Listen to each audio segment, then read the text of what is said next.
Assalamualaikum warahmatullahi wabarakatuh. Perkenalkan, nama saya Cepi Hidayat, guru di SMP Negeri 4 Pemulihan Kabupaten Sumedang, sekaligus saya calon guru penggerak angkatan ke-7. Pada kesempatan kali ini, saya akan membahas tentang koneksi antar materi modul 1.4 budaya positif dengan fasilitator Ibu Dini Siti Anggreni dan pengajar praktik Koko Kusnadi. Selamat menyaksikan. Pada koneksi antar materi modul 1.4 ini, kita akan dikaitkan dengan modul yang pernah kita pelajari dari 1.1, 1.2, 1.3, dan 1.4. Yang mana pada modul 1.2 itu adalah tentang filosofi Ki Hajar Dewantara. Yang mana menurut Ki Hajar Dewantara, tujuan pendidikan adalah menentukan segala kodrat yang ada pada anak agar mereka mencapai keselamatan dan kebahagiaan yang setinggi-tingginya, baik sebagai manusia maupun sebagai anggota masyarakat. Ki Hajar Dewantara menegaskan bahwa pendidikan hendaknya sesuai dengan kodrat alam dan zaman, sehingga pendidikan itu tidak bersifat statis melainkan dinamis. Ki Hajar Dewantara juga berpendapat bahwa seorang guru haruslah menghamba pada murid, yang artinya pendidikan berpusat pada murid, di mana guru harus mengetahui kebutuhan, kemampuan, bakat, minat dari murid agar mampu menciptakan pembelajaran yang bermakna bagi murid. Kemudian dinilai dan peran guru penggerak.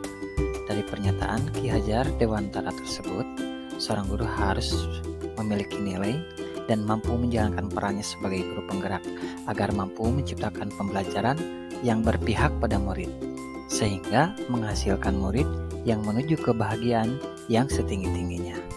Nilai dari guru penggerak itu diantaranya ada 5. Yang pertama adalah mandiri, reflektif, inovatif, kolaboratif, dan yang terakhir adalah berpihak pada murid. Kemudian peran guru penggerak, seorang guru penggerak harus mampu dan harus dapat memimpin pembelajaran, menjadi coach bagi guru yang lain, mendorong kolaborasi, mewujudkan kepemimpinan murid, dan menggerakkan komunitas praktisi untuk nanti ke depannya sebagai seorang guru penggerak. Di materi modul 1.3 tentang visi guru penggerak, maka guru penggerak haruslah memiliki sebuah visi yang jelas dan terukur untuk mewujudkan sebuah perubahan di lingkungan sekolah. Visi merupakan suatu gambaran masa depan yang belum terjadi. Visi dapat terwujud bila ada kolaborasi antara semua warga sekolah. Oleh karena itu, dalam mewujudkan visi, diperlukan langkah konkret dengan menggunakan pendekatan inquiry apresiatif tahapan bagja. Dengan tahapan bagja yang meliputi buat pertanyaan, ambil pelajaran, gali mimpi, jabarkan rencana, dan atur eksekusi.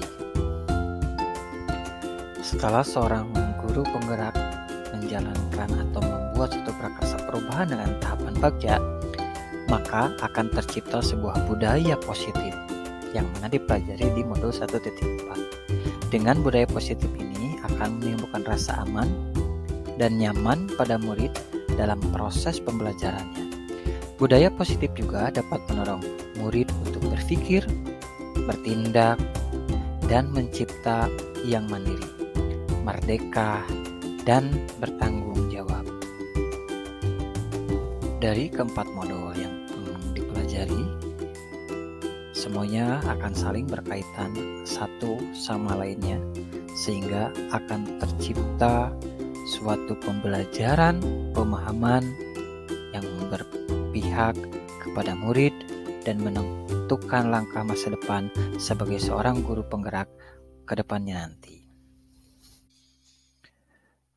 Sejauh mana pemahaman saya tentang konsep-konsep inti yang telah saya pelajari di modul ini, yaitu tentang disiplin positif, teori kontrol, teori motivasi, hukuman dan penghargaan, posisi kontrol guru, kebutuhan dasar manusia, keyakinan kelas, dan segitiga restitusi.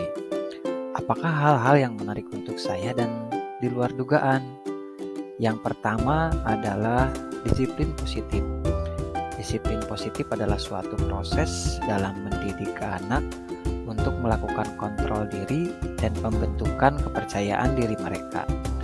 Sedangkan teori kontrol dengan 4 gaya ilusinya, yaitu ilusi guru mengontrol murid, kemudian ilusi bahwa semua penguatan positif efektif dan bermanfaat, kemudian ilusi bahwa kritik dan membuat orang merasa bersalah dapat menguatkan karakter, dan yang terakhir adalah ilusi bahwa orang dewasa memiliki hak untuk memaksa. Kemudian teori motivasi. Teori motivasi menurut Dian Gosen itu ada 3 bagian. Yang pertama itu untuk menghindari ketidaknyamanan atau hukuman. Yang kedua untuk mendapatkan imbalan atau penghargaan dari orang lain. Dan yang ketiga adalah untuk menjadi orang yang mereka inginkan dan menghargai diri sendiri dengan nilai-nilai yang mereka percayai. Sedangkan hukuman dan penghargaan itu ada 3 aspek, yaitu hukuman, konsekuensi, dan terdapat restitusi di dalamnya. Kemudian saya mengetahui tentang posisi kontrol guru, yaitu sebagai pemberi hukuman, membuat rasa bersalah, sebagai seorang teman, pemantau, dan yang terakhir adalah manajer. Sedangkan kebutuhan dasar manusia terdiri dari 5 aspek. Yang pertama itu tentang bertahan hidup, kasih sayang dan merasa diterima, penguasaan, kebebasan, dan yang terakhir adalah kesenangan. Keyakinan kelas. Keyakinan kelas adalah salah satu disiplin positif yang bisa kita terapkan dalam membangun budaya positif di sekolah. Diyakini dengan adanya keyakinan kelas ini, diharapkan setiap kelas dapat mewujudkan tujuan pendidik yang berorientasi kepada profil pelajar Pancasila. Kemudian yang terakhir adalah segitiga restitusi atau yang disebut dengan restitution triangle. Menurut Dian Gosen, segitiga restitusi terdiri dari stabilize the identity atau menstabilkan identitas, kemudian validate the misbehavior atau validasi tindakan yang salah, dan yang terakhir adalah seek the belief atau menanyakan keyakinan. Dari seluruh materi yang dijelaskan di modul 1.4 ini, sebelumnya pernah saya lakukan di sekolah, tetapi tidak mendasar atau hanya sebatas coba-coba saja. Ketika berada di CGP Angkatan ke-7 ini dan mempelajari modul tersebut, saya memahami ternyata konsep saya yang dahulu itu memang pernah ada, cuman untuk istilahnya tersebut masih belum dapat saya temukan ketika saya menjelajah atau eksplor di dunia pendidikan. Apa yang saya dapat di modul 1.4 ini akan saya kembangkan di sekolah saya dan dapat berjalan dengan baik. Kemudian perubahan apa yang terjadi pada cara berpikir saya dalam menciptakan budaya positif di kelas maupun sekolah saya setelah mempelajari modul ini? Setelah saya mempelajari modul ini, saya mengetahui macam-macam posisi kontrol guru dan posisi manajer, di mana posisi manajer adalah posisi kontrol ideal bagi seorang guru. Selain itu, saya mampu menyelesaikan permasalahan dengan menerapkan segitiga restitusi, sehingga murid akan menjadi seorang pribadi yang lebih bertanggung jawab.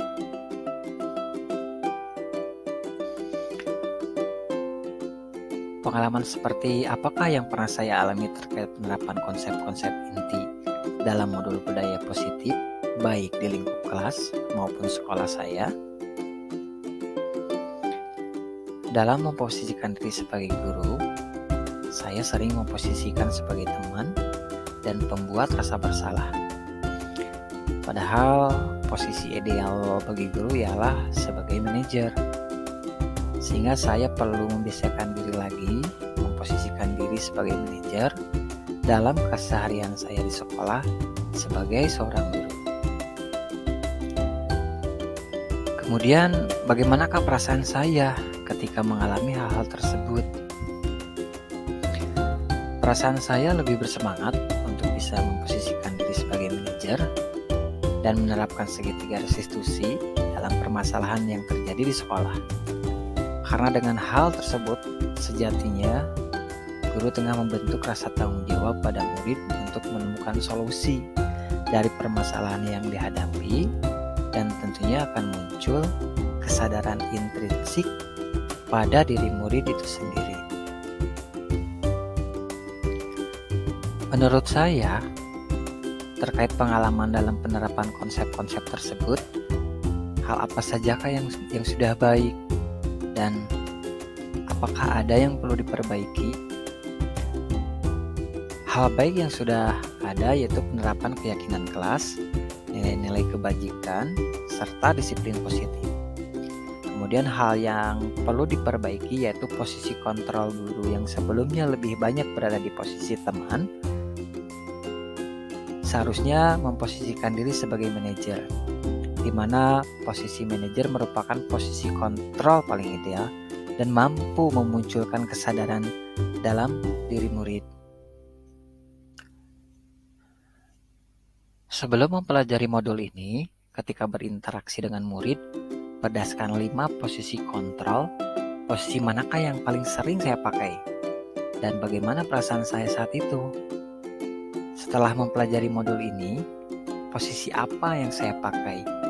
Dan bagaimana perasaan saya sekarang? Kemudian, apa perbedaannya? Sebelumnya saya lebih sering memposisikan diri sebagai teman dan pembuat rasa bersalah, di mana saya meyakini posisi kontrol tersebut sudah ideal sekali.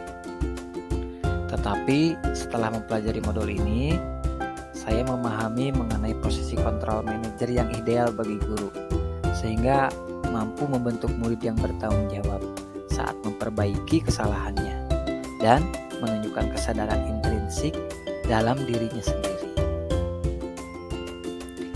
Lalu sebelum mempelajari modul ini, pernahkah saya menerapkan segitiga restitusi ketika menghadapi permasalahan murid saya? Jika iya, tahapan mana yang saya praktekkan dan bagaimana saya mempraktekannya? Sebelumnya saya ternyata pernah menggunakan segitiga restitusi, walaupun saya belum mengenal konsep segitiga restitusi ini dan langkah-langkahnya. Saya akan melakukan pendekatan kepada murid dan menciptakan rasa aman sehingga murid tidak takut mengakui kesalahannya.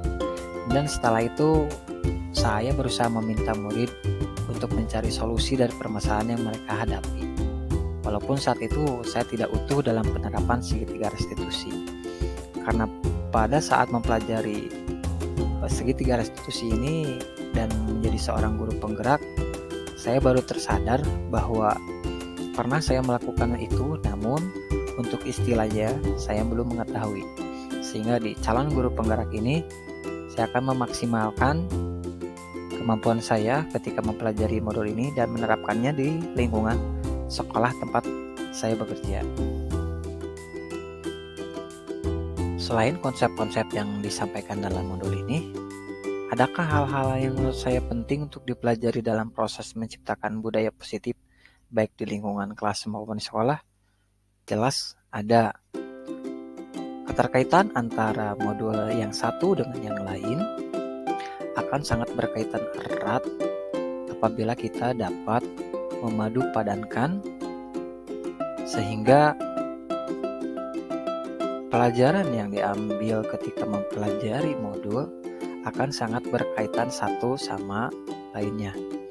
Dan hal yang lainnya yang saya anggap penting yaitu kerjasama dari semua pihak sekolah untuk mewujudkan budaya positif di lingkungan sekolah. Serta yang paling utama adalah sarana dan prasarana yang juga tak kalah penting untuk dapat menciptakan suasana sekolah yang nyaman, aman, dan dapat menunjang pembelajaran yang menyenangkan bagi muridnya. Demikianlah paparan koneksi antar materi modul 1.4. Mudah-mudahan apa yang barusan saya sampaikan dapat memotivasi kita semua. Billahi taufiq wal hidayah. Assalamualaikum warahmatullahi wabarakatuh.